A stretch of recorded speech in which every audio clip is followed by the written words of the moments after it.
बे पासे लॉकडाउन बाबत सूरत हाल कंदासीं तव्हां खे आगाह कंदासीं। सिंध जे समूरनि नंढनि वॾनि शहरनि में अॼु 27 ॾींहं बि लॉकडाउन आहे। माण्हू घरनि ताईं महदूद आहिनि, कारोबारी मर्कज़ बंदि आहिनि। सिंध जी ताज़ा तरीन सूरत हाल कंदासीं तव्हां खे आगाह पिया कयूं। आलमी वबा कोरोना वायरस खे मुंझो ॾियण लाइ सिंध जे समूरनि नंढनि वॾनि शहरनि में लॉकडाउन कयो वियो आहे। माण्हू घरनि ताईं महदूद आहिनि।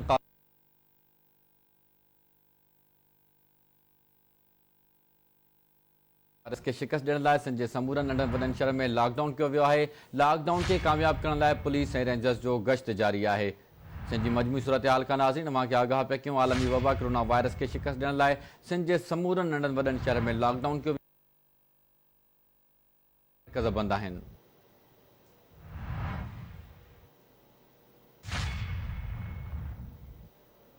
आलमी वबा कोरोना वायरस खे मुंझो ॾियण लाइ सिंध जे समूरनि नंढनि वॾनि शहरनि में लॉकडाउन कयो वियो आहे। माण्हू घरनि ताईं महदूद आहिनि, कारोबारी मर्कज़ बंदि आहिनि।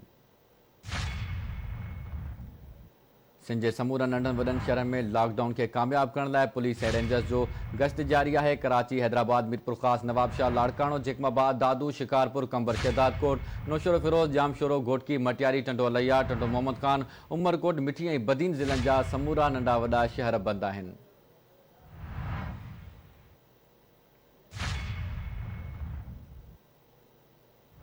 नाज़रीन, आलमी वबा कोरोना वायरस खे शिकस्त ॾियण लाइ सिंध जे समूरनि नंढनि वॾनि शहरनि में लॉकडाउन कयो वियो आहे।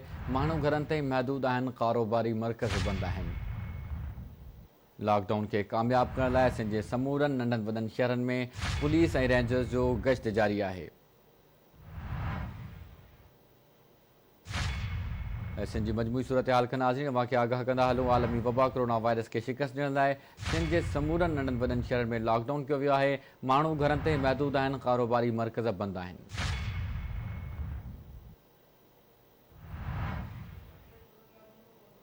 छठे जी सूरत हाल मालूम करण लाइ असां आवाज़ न्यूज़ जे रिपोर्टर महमूद बंबरो सां राब्तो कयो आहे। जी महमूद, कहिड़ा तफ़सील आहिनि छठे जा, आगाह कजो।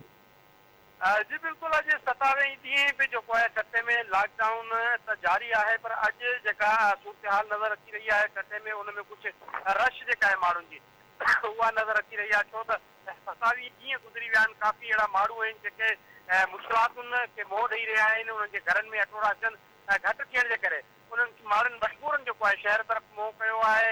ऐं अॼु जेको आहे प्रेस क्लब टटो साम्हूं औरतुनि पारां बि जेको आहे उहो एहतजाज कयो वियो आहे त उन्हनि खे 27 ॾींहं गुज़री विया आहिनि, राशन न पियो मिले, जंहिंजे करे उन्हनि जे घरनि में फाका कशी वारी सूरत हाल आहे। त ॿिए तरफ़ जेको आहे पुलिस जा गश्त जेके आहिनि उहे बि ठटे जे अंदरि नज़र अची रहिया आहिनि। ऐं पुलिस जेको आहे दाख़िली ऐं ख़ासगी रास्तनि ते मौजूदु त आहे, पर उनजे बावजूदि बि अॼु ठटे शहर जे अंदरि माण्हुनि जी रश जेका आहे उहा ज़्यादा नज़र थी अचे। त उन मां इहो अंदाज़ो लॻाए सघिजे थो।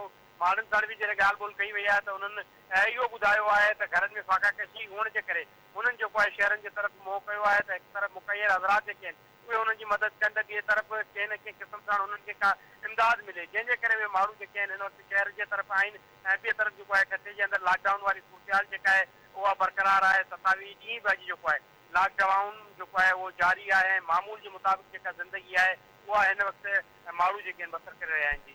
जी, वॾी महिरबानी महमूद तफ़सीलनि खां आगाह करण जे लाइ।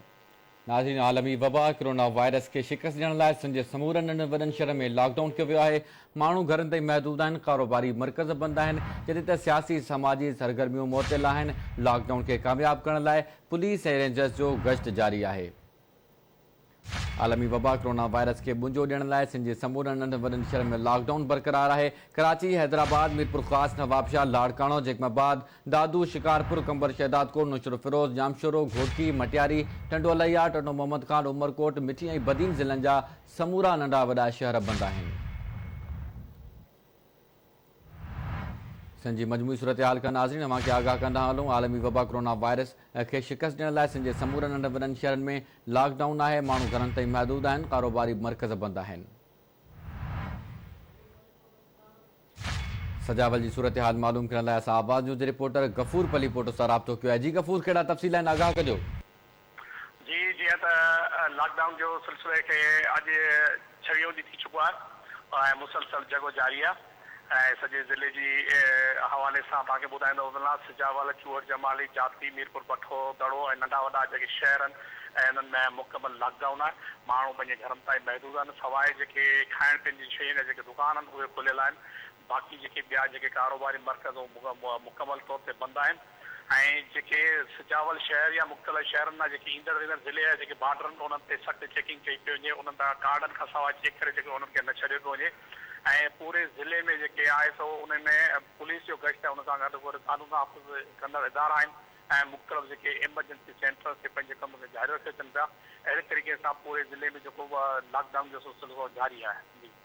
जी वॾी महिरबानी गफ़ूर तफ़सीलत खां आगाह करण जे लाइ।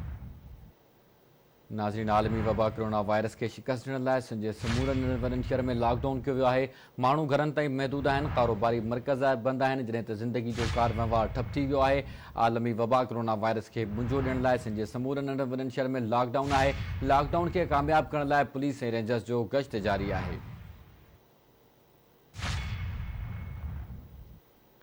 सिंध जी मजमूई सूरत हाल खां नाज़रीन अवां खे आगाह कंदा हलूं। आलमी वबा कोरोना वायरस खे शिकस्त ॾियण लाइ सिंध जे समूरनि नंढनि वॾनि शहरनि में लॉकडाउन कयो वियो आहे।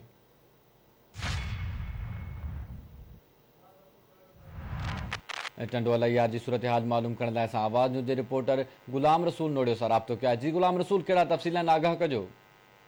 जी बिल्कुलु सनाला, टंडोला जेको आहे लॉकडाउन जे हवाले सां बिल्कुलु मुकमल तौर ते बंदि आहे। ऐं तव्हां ॿुधायां त 2 ॾींहं अॻु जेको हिते 262 तबलीगी तरसिल हुया टंडोला ज़िले में, उनजो जेको सैंपल कराया और 6 पॉज़िटिव अचण खां पोइ टंडोला ज़िले में जेको आहे सख़्तु उपाउ वरिता विया आहिनि।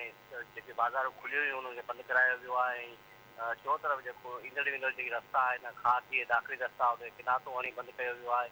SSP टंडोला रुख़सार अहमद खावर जेको आहे पुर टंडोला शहर में मुख़्तलिफ़ हंधनि जो पाण मुआइनो करे रहियो आहे, जिते दुकान खुली रहिया आहिनि उन्हनि खे बंदि कराए रहियो आहे।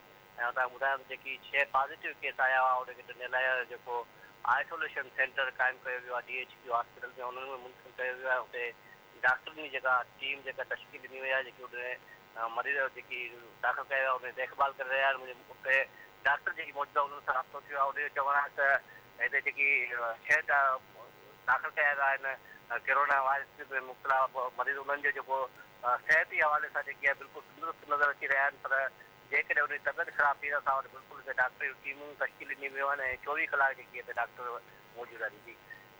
जी वॾी महिरबानी गुलाम रसूल तफ़सीलनि खां आगाह करण जे लाइ। नाज़रीन, आलमी वबा कोरोना वायरस खे शिकस्त ॾियण लाइ सिंध जे समूरनि नंढनि वॾनि शहरनि में लॉकडाउन कयो वियो आहे।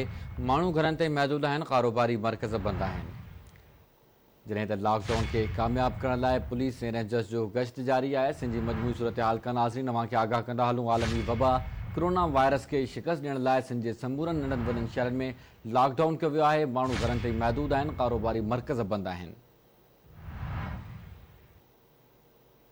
कोरोना वायरस खे शिकस्त ॾियण लाइ सिंध जे समूरनि नंढनि वॾनि शहरनि में लॉकडाउन बरक़रार आहे। कराची, हैदराबाद, मीरपुर ख़ास, नवाबशाह, लाड़काणो, जैकबाबाद, दादू, शिकारपुर, कंबर शहदादकोट, नौशहर फिरोज़, जामशोरो, घोटी, मटियारी, टंडोला, टंडो मोहम्मद खान, उमरकोट, मिठी ऐं बदीन ज़िलनि जा समूरा नंढा वॾा शहर बंदि आहिनि। माण्हू घरनि ताईं महदूद आहिनि, कारोबारी मर्कज़ बंदि आहिनि।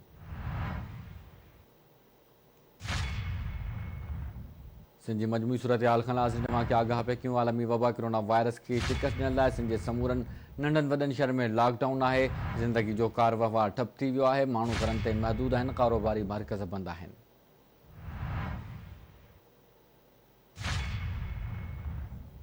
आलमी वबा कोरोना वायरस के शिकस्त ॾियण लाइ सिंध जे समूरनि नंढनि वॾनि शहरनि में लॉकडाउन आहे। कराची, हैदराबाद, मीरपुर ख़ास, नवाबशाह, लाड़काणो, जैकबाबाद, दादू, शिकारपुर, कंबर शहदादकोट, नौशहर फिरोज़, जामशोरो, घोटकी, मटियारी, टंडोला, टंडो मोहम्मद खान, उमरकोट ऐं मिठी बदीन ज़िलनि जा समूरा नंढा वॾा शहर बंदि आहिनि।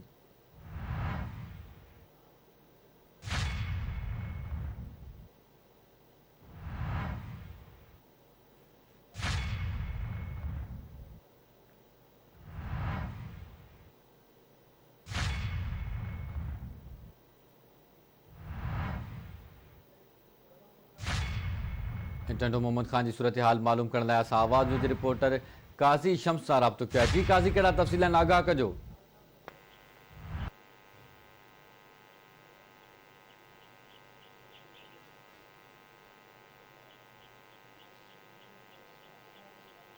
आगाह कजो काज़ी शम्स, कहिड़ा सूरत हाल आहिनि, आगाह कजो। जी टंडो मोहम्मद खान में अॼु 27 ॾींहं सिंध हुकूमत जे जेको हुकमनि ते आहे कोरोना वायरस खे शिकस्त ॾियण लाइ बुजो ॾियण लाइ अॼु टंडो मोहम्मद खान ज़िले जा जेके मुख्य कारोबारी मर्कज़ आहिनि टंडो मोहम्मद खान जा जेके मुख्य कारोबारी मर्कज़नि से बंदि आहिनि ऐं जिन दुकाननि ते शापनि ते जिन ते पाबंदी न आहे त उहे दुकान खुलियल आहिनि। तव्हांखे ॿुधाईंदो हलां त टंडो मोहम्मद खान जे टिनी तालुकनि में तालुको टंडो गुलाम हैदर आहे, बुलड़ी शाह करीम जा जेको आहे सईद खान लुंड आहे ऐं मुला खात्यार आहे, सईद मतो ऐं शेख बिरकियो ऐं होॾां जेको टंडो गुलाम हैदर जो दब्दो नज़रपुर ऐं मोया गुलाम शाह बागरा उन जा तव्हांखे ॿुधायां टंडो मोहम्मद खान शहर में जेको सो अॼु जेका असां लॉकडाउन में जेका असां नरमी जी वॾी